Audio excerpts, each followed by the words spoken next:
Peace be upon you. On October 7th, which was a year ago, something unexpected happened, an attack by Hamas on Israel that turned everything upside down.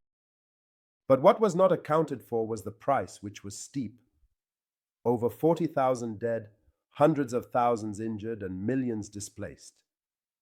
Now, months after that massacre, we still wonder, as do many others, what has kept this crazy adventure going. Gaza, which was already under a siege imposed by Hamas and other parties due to Hamas's actions, and also difficult living conditions, has today become a ghost town. The buildings that were once bustling with life are now in ruins, and the hospitals that used to treat the living have turned into shelters for the wounded and the dead. Every missile, every airstrike has a price that cannot be surpassed in terms of human lives and their suffering. Why do the leaders of this conflict not see the heroes of this sacred struggle, the Al-Aqsa flood, that every additional shot leads us to more destruction? But the catastrophe has not stopped at the borders of Gaza. Today we see Lebanon in the midst of another devastating war. After the death of Hassan Nasrallah, who had been boasting about slogans and the never-ending battle to destroy the Israeli entity, Lebanon has become a battlefield. The scene in Beirut seems to revive memories of the civil war once again. Was this destructive scenario expected in our opinion? It was expected, but did Hassan Nasrallah anticipate this end in a suffocating basement after all these heroic and rhetorical battles?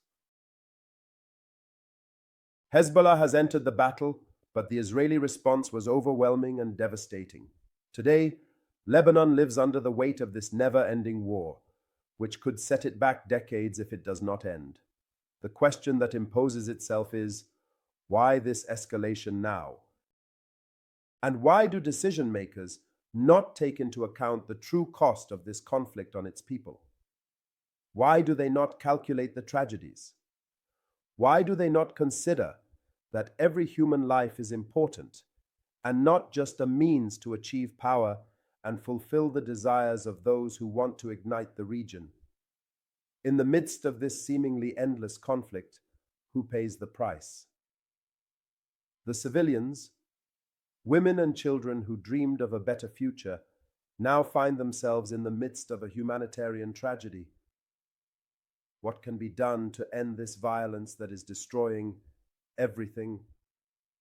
On this 7th day of October, we must ask the question, how can violence be ended? How can violence be developed and cause more pain? However, it does not seem that this war will be the last. The Middle East today lives on the edge of a volcano, and regional and international powers continue to play with the fire of conflicts that never seem to end.